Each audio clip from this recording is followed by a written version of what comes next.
Bonjour et bienvenue aux interviews CNCH. Aujourd'hui, on va parler des actualités en 2021 sur la télésurveillance des patients insuffisants cardiaques avec Chronic Care Connect. J'ai le plaisir d'avoir trois experts invités aujourd'hui. Le docteur Franck Albert, cardiologue à l'hôpital de Chartres, président de CNCH. Monsieur Laure Christophe, directeur d'innovation au centre hospitalier de Chartres. Et monsieur Augustin Pierre-Emmanuel, directeur général de Chronic Care Connect. Une question pour M. Franck Albert et pour M. Laure. Pourriez-vous nous dire comment vous avez mis en place votre projet de télésurveillance au sein de votre hôpital? Bonjour Alexandro. La télésurveillance pour nous doit être au centre de la prise en charge des patients à insuffisance cardiaque chronique. Donc on a démarré très tôt, maintenant il y a plus de 3 ans, en mars 2018, grâce au programme ETAP en fait, qui nous permettait d'avoir un autofinancement. Et depuis, donc, on suit plus de 350 patients, avec actuellement 160 patients qui sont en suivi permanent. C'est un outil qui est indispensable, qui nous a permis effectivement de mieux éduquer nos patients, d'optimiser la prise en charge, de diminuer les réhospitalisations et d'avoir des patients qui sont très satisfaits. Christophe, tu peux expliquer le montage médico-économique ? Donc pour mettre en place cette activité, il a fallu du temps humain et donc aujourd'hui on a 2 infirmières à temps plein qui s'occupent de la télésurveillance et pour permettre cette télésurveillance de patients insuffisants cardiaques, on l'a adossé aussi à la télésurveillance des prothèses cardiaques qui étaient déjà en place et le programme ETAP qui a permis la facturation nous a permis d'autofinancer ces temps dédiés pour cette télésurveillance. Et au niveau du choix de la solution, on a choisi Chronic Care Connect parce qu'il nous offre une solution qui permet au quotidien d'avoir une évaluation des symptômes associés au poids du patient et pour nous c'était un algorithme assez fiable avec une gestion des alertes où leur équipe dédiée sur place, en associant le digital et l'humain, a permis de quotidiennement gérer à peu près 80% des alertes et à la fin, on gère vraiment que les alertes vraiment médicales où là, vraiment, on a besoin d'expertise des médecins et des infirmières du service. Avez-vous un retour de la satisfaction des patients qui sont suivis en télésurveillance? Oui, assez rapidement, on a mis en place des questionnaires de satisfaction dès début 2019 à peu près, où tous les 6 mois, les infirmières, au moment des accompagnements thérapeutiques, font ce questionnaire de satisfaction. Et donc, depuis, on a pu, suite aux analyses qu'on a fait dernièrement, voir qu'il y avait un niveau de satisfaction très élevé. On a 41% de patients qui se disent satisfaits, 56% très satisfaits, donc voilà, plus de 90% de patients vraiment qui suivent cette télésurveillance. On a 93% des patients qui jugent qu'ils ont un meilleur suivi grâce à cette télésurveillance et 85% qui trouvent qu'il y a une certaine facilité d'emploi à cet outil. Donc vous voyez une forte adhésion des patients. Une question pour Dr Albert. Comment jugez-vous la performance de la télésurveillance et l'efficacité de votre organisation? Depuis ETAP, nous, la télésurveillance, elle est devenue incontournable. Donc c'est un outil qu'on veut absolument pérenniser, utiliser, qui est au centre du parcours soins insuffisance cardiaque. Cette solution donc, qui allie l'humain et le digital a permis effectivement finalement de gérer que 20% des vraies alertes.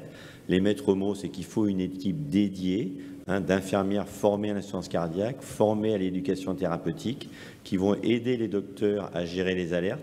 On va mettre en place des consultations non programmées pour gérer ces alertes, parce que dès que vous avez une alerte, vous avez 24 heures pour intervenir, pour éviter, on va dire, la réhospitalisation. Donc, il ne faut pas perdre de temps, c'est la marmite avec l'eau bouillante, et du coup, il faut vraiment intervenir vite.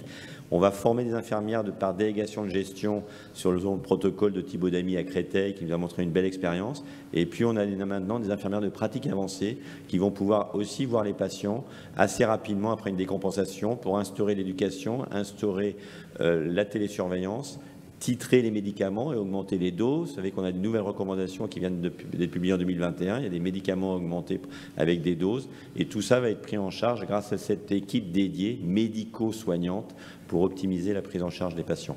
Et on s'aperçoit, sur nos 300 patients qu'on a inclus, que ça permet d'optimiser les traitements, que ça permet de diminuer, on va dire, les réhospitalisations, ça permet de diminuer la DMS aussi des patients quand ils sont réhospitalisés, parce que parfois il y a des patients graves, et ça améliore donc l'IP-DMS, donc c'est intéressant sur le plan médico-économique, et on a en plus ces satisfactions des patients. Merci. Une question pour M. Augustin. Quel est votre avis après 3 ans de télésurveillance et en perspective de passage en droit commun? Merci pour votre invitation. Je vais vous faire rapidement partager la situation de Chronic Care Connect. Chronic Care Connect est l'activité télésurveillance du groupe Air Liquide et au-delà de l'insuffisance cardiaque, on couvre aussi les patients insuffisants respiratoires et diabétiques. Et le groupe Air Liquide, aujourd'hui, est leader mondial du suivi des patients chroniques à domicile et on prend en charge plus d'1,5 million de patients à travers le monde aujourd'hui. Air Liquide est impliqué dans la télésurveillance depuis 2015, entre autres avec l'étude OSICAT, et grâce à sa filiale CDM Health, est impliqué dans la télésurveillance de l'insuffisance cardiaque depuis 2015. Et nous participons à cette expérience grâce à la mise en place d'une solution qui intègre une balance, qui intègre une tablette pour relever des symptômes patients quotidiennement, un algorithme qui a été développé par Air Liquide, ainsi qu'une équipe dédiée au filtrage des alertes et à l'accompagnement thérapeutique. Donc on a pu voir dans les présentations d'hier ou le témoignage d'aujourd'hui l'efficacité de ce filtre qui permet aux équipes médicales de se focaliser sur l'intervention médicale aux patients et non pas de passer du temps sur ce filtrage des alertes. Et comme on l'a vu dans différentes interventions, CDM aujourd'hui, à travers la solution Chronic Care Connect, gère environ 80% de ces alertes. Donc, depuis 2018 et le début d'étape, nous avons pu nouer des partenariats avec plus de 180 établissements ou équipes de santé qui ont voulu se lancer dans l'aventure de la télésurveillance à travers étapes.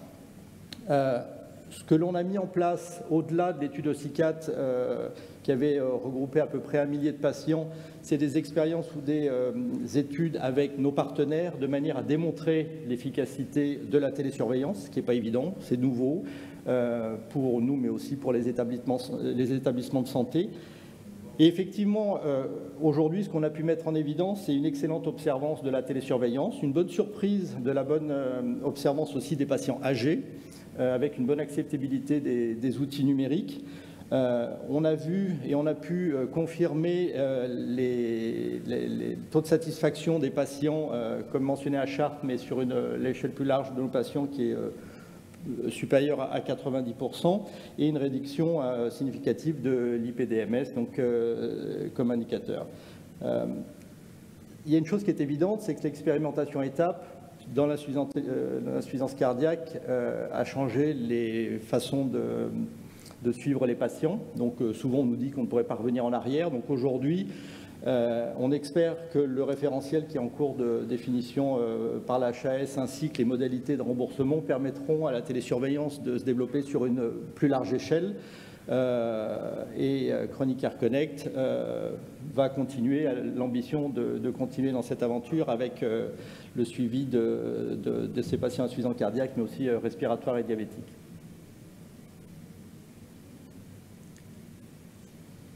Merci pour votre temps. Je vous en prie.